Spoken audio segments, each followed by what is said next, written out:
नमस्कार. हिंदुस्तान पोस्टमध्ये आपल्या सर्वांचं हार्दिक स्वागत आहे. मी चंद्रशेखर नेने, आंतरराष्ट्रीय घडामोडींचा अभ्यासक. आणि आज आपल्यापुढे विषय मांडायचा आहे तो पंतप्रधान नरेंद्र मोदी यांनी जी अमेरिकेची 3 दिवसाची सफर केली ही शासकीय दर्जाची भेट होती आणि त्या भेटीत त्यांनी अनेक गोष्टी साध्य केल्या आहेत. त्याचा परिपाक काय झाला किंवा ही भेट कशाकरता घेतली जाते याच्याबद्दल आज थोडंसं आपल्याशी हितगुज करायचं आहे. असं असतं की सध्या ग्लोबलायझेशनमध्ये जगात सगळेच देश एकमेकांमध्ये कुठल्या ना कुठल्या तऱ्हेने गुंतलेले आहेत. आणि जर एखाद्या देशाला महासत्ता व्हायचं असलं, जसं आता भारत महासत्ता व्हायला निघालेला आहे, तर त्याला फटकून सर्व देशांशी राहता येत नाही. सर्व देशांशी सम्मिलित राहायला लागतं आणि मित्रांची संख्या वाढवायला लागते आणि शत्रूंना एकटं पाडायला लागतं. आता कसं आहे, आपल्याला आपण जर बघितलं तर भारताच्या बाबतीमध्ये आपण असं उभगडपणे सांगत नाही, परंतु शत्रू देश म्हणजे चीन, पाकिस्तान हे सगळे आपले शत्रू देश आहेत. इराण हा थोडा मित्र थोडा शत्रू असा प्रकार आहे. परंतु या शत्रू देशांना जर एकटं पाडायचं झालं तर मित्र देश कुठले ते शोधायला लागतं. तर अर्थातच अमेरिका हा एक मित्र देश आहे. अरब देश हे आपले मित्र देश आहेत, कारण त्या देशांना पाकिस्तानचा फोलपणा कळून चुकलेला आहे. रशिया आपला मित्र देश आहे, कारण रशियालासुद्धा भारताची गरज आहे. आणि सगळं युरोप, जिथे लोकशाहीवादी युरोप जे आहे ते सुद्धा आपल्या मित्रदेशांमध्ये त्यांची गणना होते. आणि या सगळ्याकडे अधोरेखित करणारं G20ची आपण जी शिखर परिषद घेतली होती त्याच्यामध्ये दिसून आलं होतं की भारत या सगळ्या देशांच्या बाजूने उभा आहे. आणि चीनसारखे जे देश आहेत ज्यांना सगळ्या देशांना आपले गुलाम करायचं आहे, त्याच्या विरुद्ध जर कोणी समर्थपणे उभं राहू शकलं, नुसती अमेरिका उभी राहील असं आता वाटत नाही, तर अमेरिकेच्या बरोबरीने भारताने सुद्धा उभं राहायला पाहिजे. याचाच विचार करून काही वर्षांपूर्वी एक संस्था स्थापन झाली होती, एक करार तयार झाला होता. त्याचं नाव होतं क्वाड. क्वाड हे क्वाड्रिलॅटरल सिक्युरिटी डायलॉग याचं लघुरूप आहे. म्हणजे 4 देशांनी मिळून केलेली संरक्षणात्मक संरचना. डायलॉग म्हणजे संवाद असतं, पण इथे त्याचा अर्थ संरचना असं घ्यायचं. मग हे 4 देश कुठले आहेत बघा. एक तर आपला भारत आहे, दुसरा जपान आहे, तिसरा ऑस्ट्रेलिया आणि चौथा अमेरिका.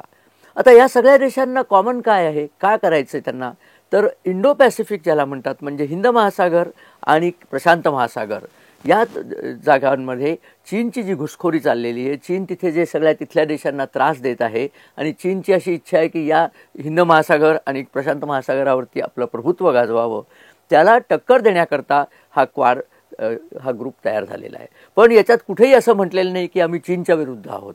ते म्हणण्याची गरज नसते. या ग्रुपची जी ध्येय आहेत ती ध्येयच अगदी पुरेशी बोलकी आहेत की हिंद महासागर आणि प्रशांत महासागर हे कुठल्याही देशाला त्यांचा व्यापार करण्याकरता, प्रवास करण्याकरता, त्या समुद्रातली काही संसाधनं असतील ती वापरण्याकरता एक प्रकारचं मुक्त द्वार असलं पाहिजे.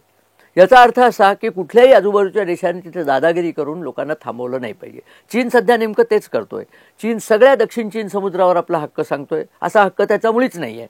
आणि तसंच त्याला हिंदू महासागरापर्यंत सुद्धा आपली नेव्ही आणायची आहे आणि तिथले जे फिलिपिन्ससारखे दुबळे देश आहेत त्यांच्यावरती दादागिरी करायची आहे.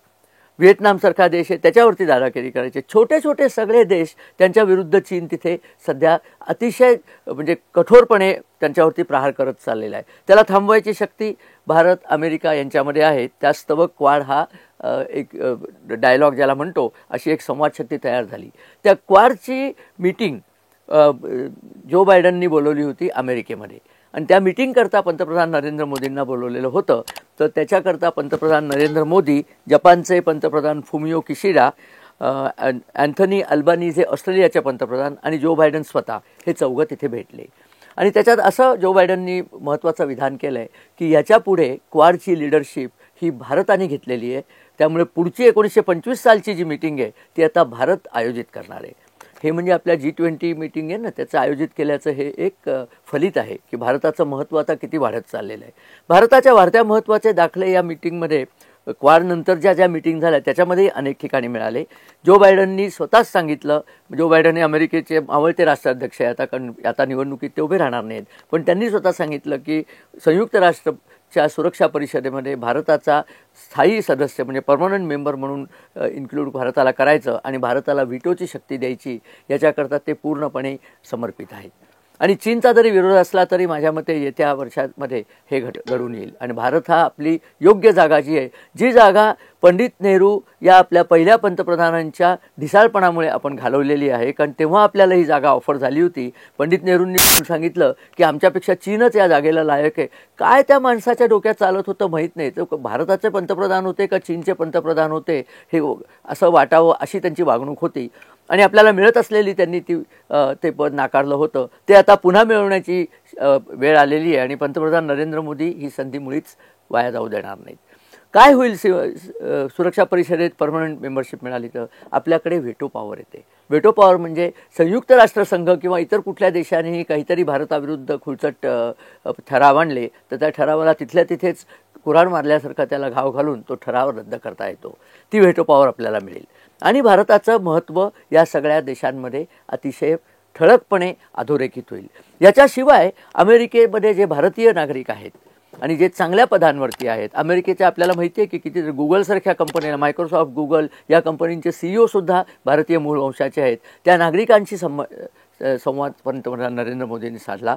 न्यूयॉर्कमध्ये नासाऊ कलोजियम नावाचं ऑडिटोरियम आहे, तिथे एक फार सुंदर कार्यक्रम झाला. त्या कार्यक्रमामध्ये नरेंद्र मोदींना अतिशय चांगलं ज्याला म्हणतात अभिवादन भारतीय नागरिकांनी तिथल्या केलं.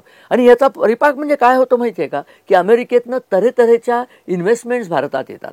अमेरिकेच्या सगळ्या प्रसिद्ध आणि मोठ्या कंपन्यांच्या CEOंबरोबर नरेंद्र मोदींची 1-on-1 मीटिंग झाली आहे, एक मुलाखत झाली आणि त्या मुलाखतीत सगळ्यांनी सांगितलेलं आहे की आम्ही पुढचं ध्येय, पुढचं जे आशास्थान आहे ते भारतच त्याच्याकडे बघतोय आणि आम्हाला भारतातलं आमचं सध्याचं जे काम चालू आहे ते अधिक प्रकारे वाढवायचं. अगदी साधी गोष्ट, बोईंगसारखी कंपनी, सर्वात मोठी विमान कंपनी, त्यांनी सांगितलं की येत्या वर्षामध्ये आम्ही भारतामध्ये प्रचंड मोठी गुंतवणूक करून 200 पायलट्सचं ट्रेनिंग भारतामध्ये आम्ही करणार आहोत. नंतर इतर ज्या कंपन्या आहेत मोठ्या मोठ्या, ह्युलेट पॅकार्ड कंपनी आहे, अनेक आहेत, म्हणजे नाव घेण्याची गरज नाही, आपल्याला बऱ्याच कंपन्या माहिती असतात, बऱ्याच माहीत नसतात. त्या सगळ्यांनी सांगितलं आम्हाला भारतामध्ये गुंतवणूक करायची आहे. आणि एक महत्त्वाची गुंतवणूक भारतात जी व्हायची आहे त्याला सेमीकंडक्टर इन्व्हेस्टमेंट असं म्हणतात. सेमीकंडक्टर म्हणजे IC चिप्स बनवतात. सध्याच्या जगामध्ये IC चिप्स बनवणाऱ्या सगळ्या कंपन्या, प्रत्यक्ष चिप बनवणाऱ्या कंपन्या तैवानमध्ये आहेत. पण तैवान हे चीनला अतिशय जवळ आहे. उद्या जर तैवानच्या इथे काही उलथापालथ झाली तर चीनने जर तैवानचा घास घेतला, त्यांना तो सहज घेता येईल असं नाही, तर सगळ्या जगांच्या ICला कंट्रोल करण्याची शक्ती चीनकडे येईल. असं होऊ नये म्हणून सेमीकंडक्टर बनवण्याची म्हणजे IC बनवण्याची शक्ती भारतामध्ये येणं अतिशय आवश्यक आहे.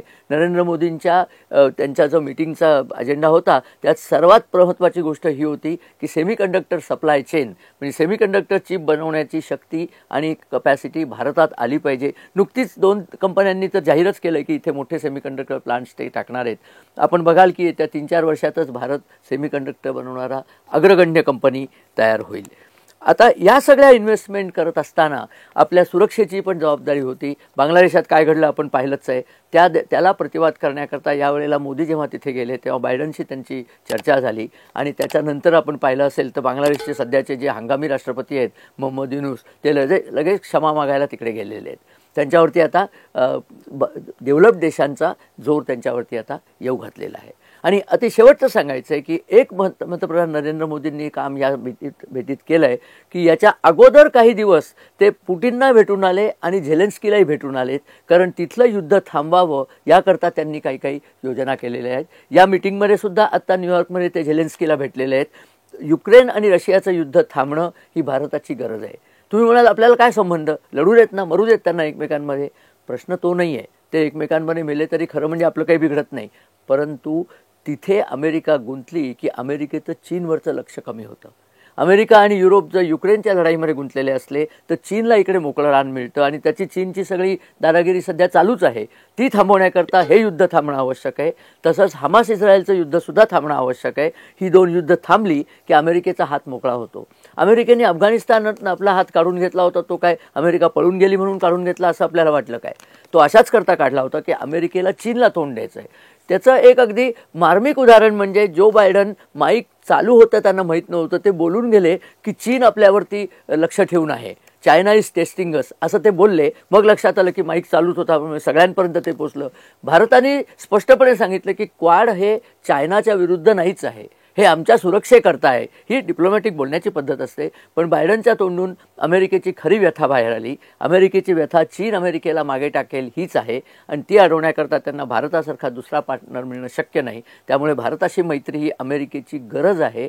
अमेरिकेला ती मैत्री अत्यावश्यक आहे आणि भारतालाही त्या मैत्रीचा फायदा होणार आहे.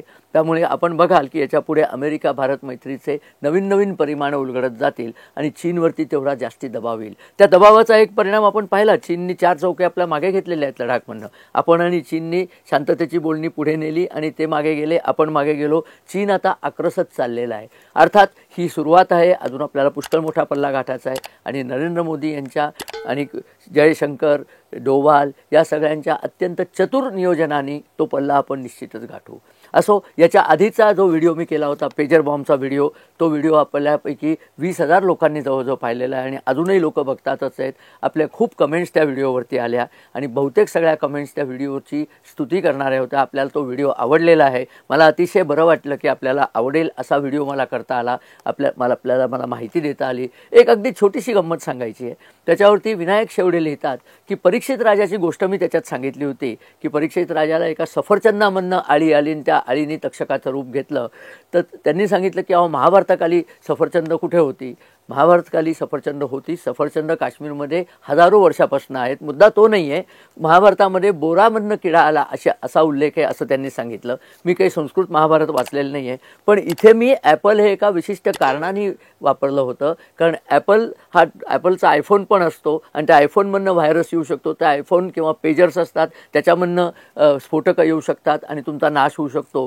ही तुलना मला साधायची होती म्हणून मी तिथे ॲपल या नावाचा वापर केला. त्यावेळेला नेमकं काय होतं हे खरं म्हणजे कोणालाच माहिती नाही. काही ग्रंथामध्ये बोर लिहिलेलं असलं तर माझी काही त्याला हरकत नाही आहे. मुख्य म्हणजे लपून छपून तुमच्यावरती हल्ला होऊ शकतो ही कल्पना किती जुनी आहे ते सांगण्याकरता मी हे रूपक वापरलं होतं. असो, आपल्याला जर हा व्हिडिओ आवडला तर आपण मित्र आणि परिवाराबरोबर तो शेअर करा. आमच्या चॅनलला सबस्क्राईब करा. आपले लाईक्स आणि आपले कमेंट्स आमच्याकडे येऊ द्यात आणि बेल आयकॉन जर आपण अजून दाबलं नसलं तर बेल आयकॉन दाबा. म्हणजे यापुढचे आमचे व्हिडिओ आहेत त्याची बातमी तुम्हाला, त्याची वार्ता तत्क्षणी तुम्हाला मिळेल. असो, व्हिडिओ बघितल्याबद्दल धन्यवाद आणि नमस्कार.